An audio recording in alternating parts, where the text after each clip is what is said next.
మహా టీవీ యాజమాన్యం చిన్న గ్యాస్ ఇవాళ ఇంత బాధపడుతున్నారు. రెండు తెలుగు రాష్ట్రాల్లో ఇవాళ ఇంత హైరాణ చేస్తున్నారు. ఇవాళ ఇక్కడ రేవంత్ రెడ్డి గారు, అక్కడ చంద్రబాబు నాయుడు గారు. అదే మా నాయకుడు తెలంగాణ కోసం ఆహర్నిశలు పనిచేసి తెలంగాణ ఉద్యమం చేసిన కేటీఆర్ గారి మీద అసత్య ప్రచారం చేసిన మహా టీవీ యాజమాన్యం మీద ఎందుకు పోలీసులు చర్యలు తీసుకోవాలని చెప్పి మేము ప్రశ్నిస్తా ఉన్నాం. ఇప్పటికే సోషల్ మీడియా వేదికగా ఎన్నో సార్లు మీడియా లోపల అసత్య ప్రచారాలు చేస్తున్నారు.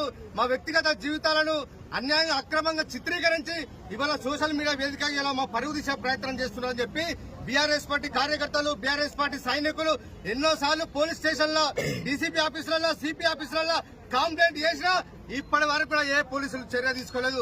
అలాంటి ఒక మహా టీవీ యాజమాన్యం కేటీఆర్ గారి పైన వ్యక్తిగతంగా అసత్య ఆరోపణలతోని వాళ్ళ కుటుంబం మీద వ్యక్తిగతంగా వారి మీద పరువు దిశ కార్యక్రమం చేస్తే ఈ రాష్ట్ర ప్రజలు దీన్ని గమనించాలని చెప్పి కోరుతా ఉన్నా. ఎవరికైనా తల్లులుంటారు, చెల్లెలుంటారు, బిడ్డలుంటారు. రేపు మీ పిల్లలు కూడా ఇట్లనే ఉంటది.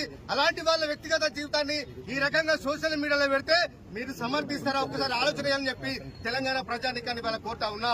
ఇవాళ ఒక section of Andhra media, Seemandhra media పనిగట్టుకొని ఆనాడు ఉద్యమంలో అయితే ఏ విధంగానైతే వ్యతిరేకంగా విష ప్రచారం చేసిరో ఇవాళ తెలంగాణ రాష్ట్రంలో కూడా బీఆర్ఎస్ పార్టీని బదనం చేయడానికి, కేసీఆర్ గారి కుటుంబాన్ని బదనం చేయడానికి వ్యక్తిగతంగా టార్గెట్ చేస్తూ ఈ రకంగా చేయడానికి జీర్ణించుకోలేకనే ఇవాళ మహా టీవీ యాజమాన్యాన్ని ప్రశ్నిస్తామని ప్రేరణ నిరసన